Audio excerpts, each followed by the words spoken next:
is Debunk This, a show for debunkers to do their thing, as well as for the choir to have a reference point. So many people find it hard to believe that we're being poisoned, tested on, that plans are documented to control and contain us, as well as kill us by the powers that be. That indeed conspiracies exist, and not everyone who speaks of this is a nut job, or you gotta call yourself a nut job, because everybody believes in conspiracy theories. Everybody has one, whether you're talking about OJ, whether you're talking about 9/11. No matter what side of the fence on, you are a conspiracy theorist. Debunk that, by the way.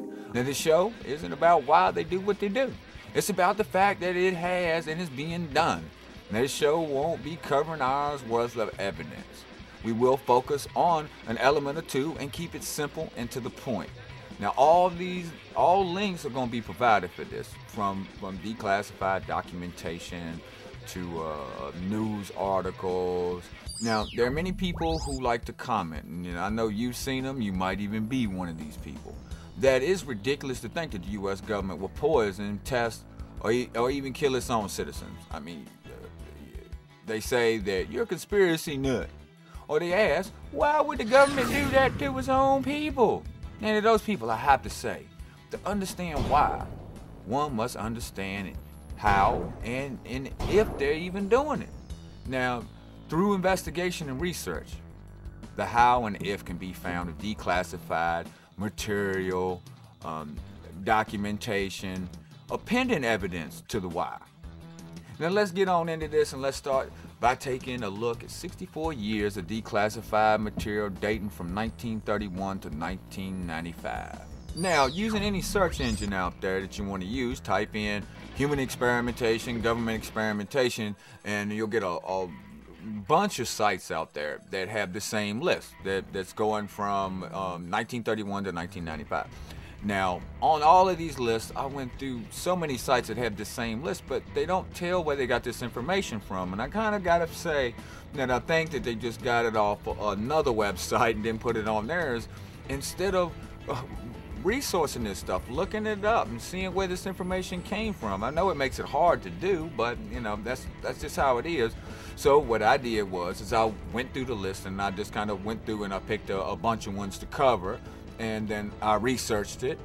So let's start with the 1931. 1931, Dr. Cornelius Rose, under the Rockefeller Institute for Medical Investigation, infects human subjects with cancer cells. Now, this cat later goes on to establish the U.S. Army Biological Warfare facilities in Maryland, Utah, and Panama. And he is named to the U.S. Atomic Energy Commission. Now, while there, he begins a series of radiation exposure experiments on American soldiers and civilian hospital patients. 1932, the Tuskegee syphilis study begins. 200 black men diagnosed with syphilis are never told of their illness, are denied treatment, and instead are used as human guinea pigs in order to follow the progression and symptoms of the disease.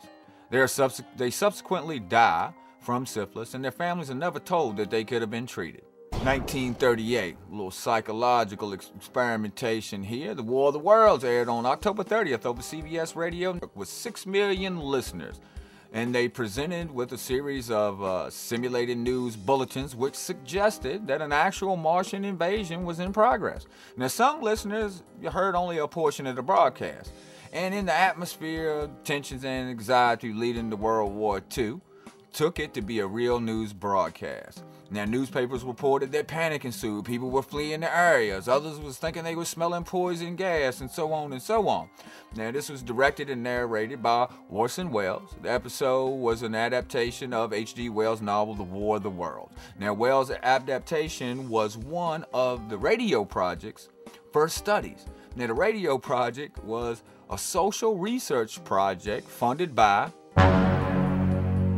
Rockefeller Foundation to look into the effects of mass media on society. 1940, 400 prisoners in Chicago were infected with malaria in order to study the effects of new and experimental drugs to combat the disease.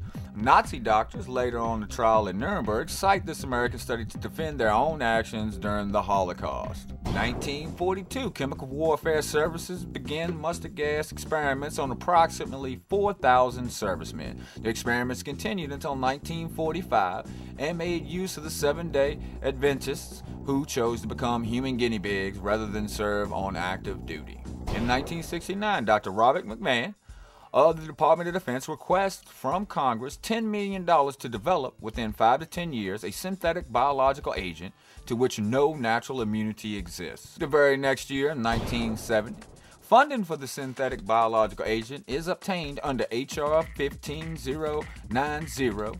The project, under the supervision of the CIA, is carried out by the Special Operations Divisions at Fort Detrick, the Army's top secret biological weapons facility. Speculation is raised that molecular biological techniques are used to produce AIDS-like retroviruses. In 1990, more than 1,500 6-month-old Black and Hispanic babies in Los Angeles are given an experimental measles vaccine that has never been licensed for use in the United States. CDC later admits their parents were never informed that the vaccine being injected into their children was experimental. 1995, Dr. Garth Nicholson uncovers evidence that the biological agents used during the Gulf War had been manufactured in Houston, Texas, and tested on prisoners at the Texas Department of Corrections. Now that the if and the how is concluded, in our exploration of just these, the why comes into focus. Now, although we can reach different whys, we can agree that the if and the how is factual. Now, why is something that we have to work on, but we're never going to reach it definitively unless we continue to explore the if and the how. So, to all the people out there that ask, why would the government do that to its own people? I have to answer, I'm not sure why, but they do. Now, debunk that. This is all the time for Debunk This. I'm ChangeDaChannel. Catch me next time when we'll go over another controversial issue that you debunkers are going to want to debunk. And I wish you could, but you're not going to be too, because as I do this show, I get better and better with getting my research done and backing it up with this straight government documentations. But I do hope that somebody can say something that it's fake or something, man, and this isn't really going on. Anyhow, I'm ChangeDaChannel. Catch you next time, and I'm out.